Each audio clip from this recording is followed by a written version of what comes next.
You good, Maverick here? Welcome to podcast episode number 168. More than 25% of American renters spend more than 50% of their income on housing. Axios.com, that's the source. Just over a quarter, 25.6% of US renters are spending more than half their income on housing, according to census data. Isn't that crazy? No, I heard that during the Great Depression in 1930 in America, the average price of an average home was approximately two average yearly salaries. But these days it's like 7 to 22 average yearly salaries, something like that.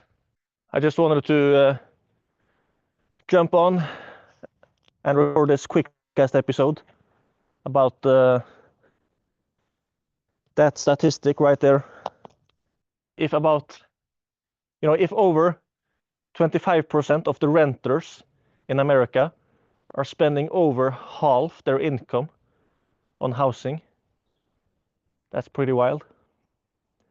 And then my point is that maybe what worked great in the 50s and 60s, the 1950s and 60s, is not, even up to the 70s and 80s, maybe it's not working well these days. And the great thing is, even if you might find yourself stuck in the matrix of the 9 to 5 rat race, you can still start things while you still have a job, as a so-called side hustle. There's a lot of negative things going on when it comes to prices, inflation, cost of living, stuff like that these days. But the great thing is that there's also a lot of really fascinating and exciting opportunities. Some things are like big business ideas, like maybe building something truly massively revolutionary with AI, like a multi-billion-dollar company, things like that. But also when it comes to making 5 figures or multiple 5 figures, maybe 6 figures in profit per month from a so-called lifestyle business, or what you might call semi-passive income online. A lot of people say it's a scam.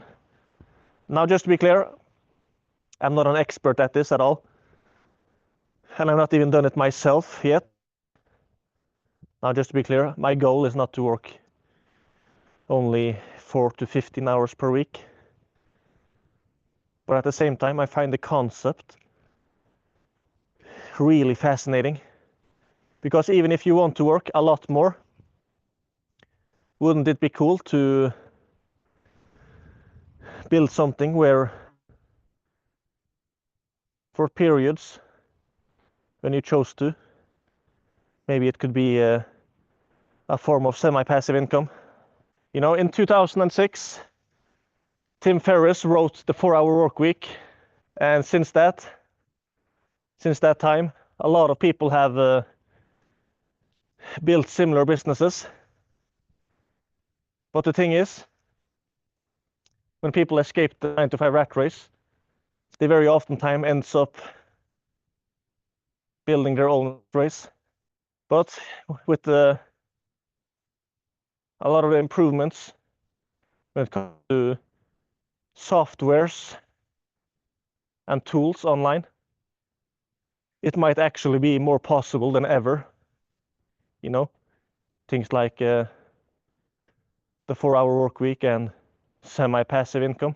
But yeah, the point I was getting to was also that when it comes to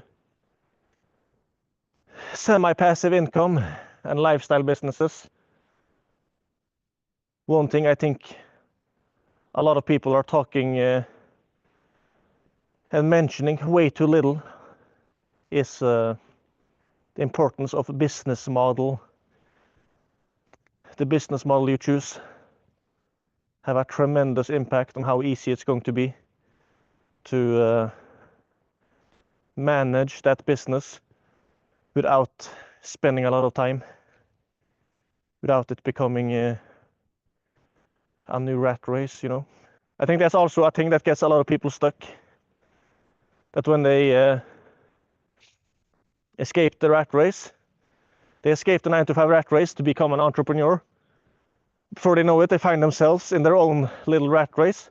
And then, what I think very oftentimes happens is that they end up spending almost all their time working in their business instead of on their business. So they build like founder-driven companies instead of system-driven companies. E-Myth Revisited by Michael E. Gerber. That's a great book that explains a lot of it. But yeah, when it comes to business model, for those that are looking for a lifestyle business, of course there's a lot of options out there, but I think two business models that are really unique: email marketing and an online paid community. A paid community is basically kind of like a Facebook group, but it's paid, and oftentimes it involves a lot of teaching and stuff. In one way, it might be like an online course or information product on steroids. That might be one way to look at it. Another way to look at it might be like a mastermind or an exclusive club that might have a barrier to entry as well, that you must have achieved this and this, or you must be at this level. Like, for example, you must be the owner of a laundromat business, or you must be a real estate investor, things like that, where you are kind of selling access to the other members as the main thing, because a paid community is a lot more than just a fancy course. Of course, there's a lot of ways to do it. You can maybe you can even white label your own software to include to your members.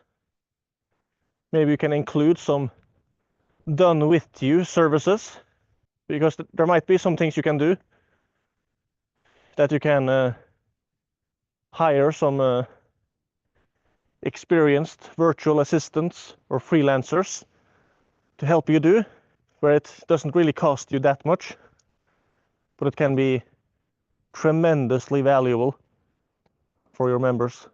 But yeah, it's pretty mind-boggling to think about how much value you can provide to members in your paid community.